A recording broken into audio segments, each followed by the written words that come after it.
Timnas Indonesia U17 lanjut fokus digeber di Uni Emirat Arab menjelang laga perdana melawan Timnas Paraguay U17 sebagai laga uji coba. Nova Arianto langsung coret 5 pemain di Dubai, Uni Emirat Arab sebagai persiapan timnya untuk tampil di Piala Dunia U17 di Qatar. Ketua Umum PSSI Erick Thohir langsung beri target ini ke skuad Nova Arianto untuk berjuang di Piala Dunia U17 2025. Antusias gelandang Timnas Indonesia U17 untuk berlaga di Piala Dunia U17 di Qatar kini menarik perhatian. Rizky Ridho kini akhirnya banjir dukungan setelah mengakui dirinya melakukan kesalahan di saat melawan Timnas Irak. Ramai soal penjualan jersey klub Calvin Verdong di Prancis yang terjual habis dalam waktu cepat. Simak informasi selengkapnya sebagai berikut.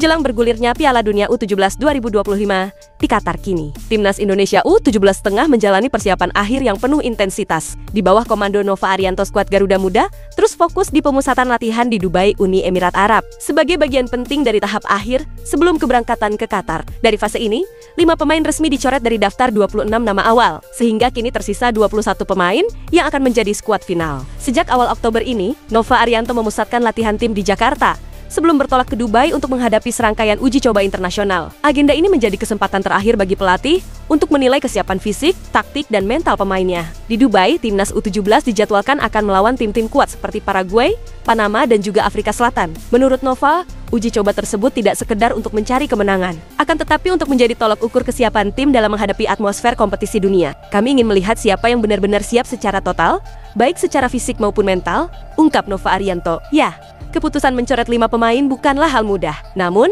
menurut Nova Arianto, langkah ini perlu diambil demi menjaga keseimbangan dan kualitas timnya. Seleksi tersebut dilakukan berdasarkan evaluasi performa selama latihan, serta hasil dari 3 laga uji coba. Setiap pemain sudah memberikan yang terbaik, tapi kami harus memilih yang paling siap untuk bersaing di Piala Dunia, ujar Nova. Ya, pemain yang dicoret itu umumnya kalah bersaing dalam hal stamina dan kemampuan taktik. Dengan demikian, komposisi kini menjadi 21 pemain dan dinilai lebih solid dan siap untuk menghadapi tekanan kompetisi dunia. Langkah ini juga menunjukkan ketegasan bagi Nova dalam menerapkan standar profesional di level usia muda. Ketua Umum PSSI Erick Thohir turut memberikan dukungan penuh terhadap keputusan tersebut. Ia menegaskan bahwa pembinaan usia dini harus berorientasi pada kualitas bukan kuantitas. Timnas muda ini adalah fondasi masa depan. Seleksi ketat menjadi bukti keseriusan kita membangun sepak bola nasional, tegas Erick Thohir. Ya, Timnas U17 satu grup dengan Brasil, Zambia, dan juga Honduras, tantangan berat menanti. Namun Nova menegaskan bahwa timnya tidak akan sekedar menjadi peserta. Fokus utama kini adalah membangun mental juara agar para pemain tidak gentar menghadapi lawan-lawan kelas dunia. Selain itu, pemusatan latihan di Dubai juga difokuskan pada adaptasi cuaca panas, simulasi pertandingan intens, serta penguatan psikologis pemain. Para pelatih dan staf psikologi turut mendampingi selama latihan untuk memastikan kondisi mental pemain tetap stabil. Selain itu, Nova menyiapkan skema rotasi agar semua pemain bisa beradaptasi cepat untuk terhadap ritme permainan cepat yang menjadi ciri khas sepak bola di level dunia. Kami tidak hanya mempersiapkan starting 11, tapi juga memastikan semua pemain punya kontribusi, jelas Nova. Ya, di sini PSSI menargetkan Timnas Indonesia U17 mampu melangkah minimal hingga fase gugur. Namun yang lebih penting adalah menunjukkan perkembangan signifikan di kualitas permainan. Erick Thohir menegaskan bahwa keikutsertaan skuad Garuda Muda bukan sekadar simbol, melainkan momentum pembuktian bahwa sepak bola Indonesia mampu bersaing. Piala Dunia 2017 ini adalah ajang pembelajaran berharga. Kami ingin pemain tampil tanpa beban tapi tetap berjuang maksimal untuk bangsa, ujar Erick Thohir. Ya, dengan formasi baru hasil seleksi akhir, Timnas U17 diharapkan tampil solid, disiplin, dan bermental baja, di mana dukungan dari seluruh masyarakat Indonesia pun menjadi energi tambahan bagi skuad Garuda Muda untuk tampil gemilang di Qatar nanti.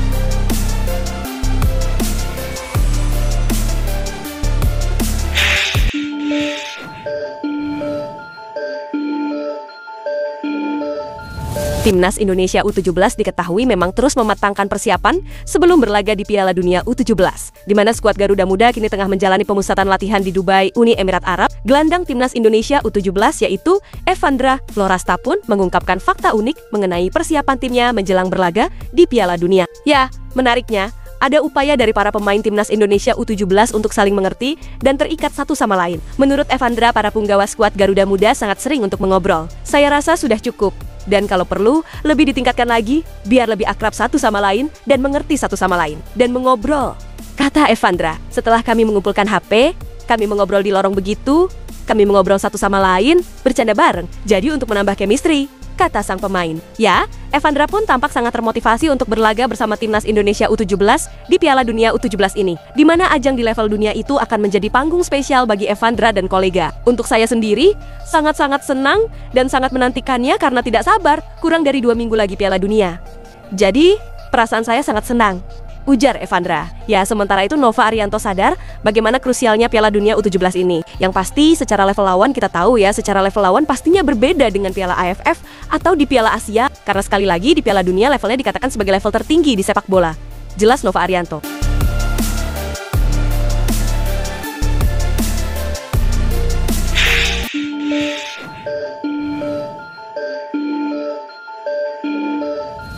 Timnas Indonesia diketahui sudah tersingkir dari kualifikasi Piala Dunia setelah takluk 0-1 dari timnas Irak di laga putaran keempat yang digelar di King Abdullah Sport City Stadium. Gol tunggal timnas Irak dicetak oleh Zidane Iqbal di menit ke-76 lewat tembakan keras dari luar kotak. Penalti setelah memanfaatkan kesalahan di lini belakang timnas Indonesia. Kekalahan ini membuat skuad Garuda terpuruk di dasar klasemen grup B tanpa satupun poin dari 2 pertandingan. Dengan hasil tersebut, asa Indonesia untuk melaju ke putaran final Piala Dunia dipastikan sirna. Dalam pertandingan itu, petaka datang di menit ke-76 bagi Indonesia, di mana kesalahan koordinasi di lini belakang membuat timnas Indonesia harus membayar mahal. Di mana sosok Rizky Ridho yang menguasai bola di sisi kanan pertahanan mencoba melakukan manuver individu, alih-alih mengoper ke Martin Paes atau membuang bola. Keputusan itu langsung dimanfaatkan oleh pemain timnas Irak, di mana bola berhasil direbut dan Zidane Iqbal melepaskan tembakan keras ke pojok kiri gawang sehingga sosok Martin Paes tidak mampu menepis dan skor berubah menjadi 0-1. Hingga peluit panjang berbunyi,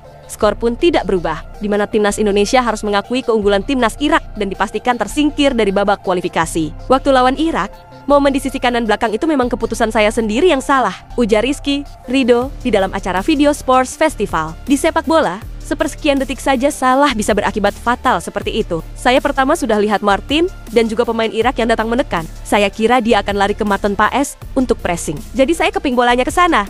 Dan akhirnya 0-1. Tuturnya dengan menyesal. Ya, pernyataan Rizky Ridho ini pun menuai banyak pujian dari para supporter, di mana mereka menilai keberanian sang pemain untuk mengakui kesalahan, menunjukkan kedewasaan dan jiwa profesionalis. Dukungan pun mengalir di media sosial agar Rizky Ridho tidak larut dalam penyesalan.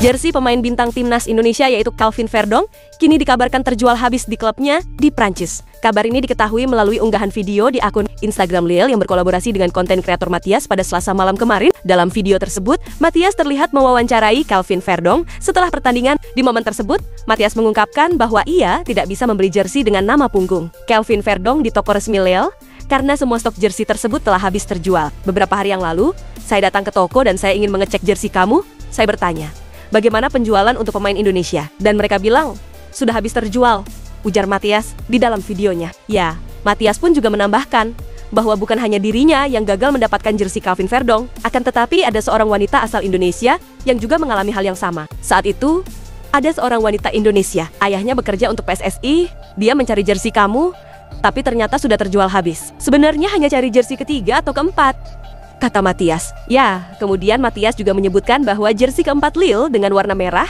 dianggap sangat cocok dengan warna kota Lille yaitu merah dan putih. Jersey keempat itu sangat bagus ya, warna kota Lille merah dan putih, ucap Matias.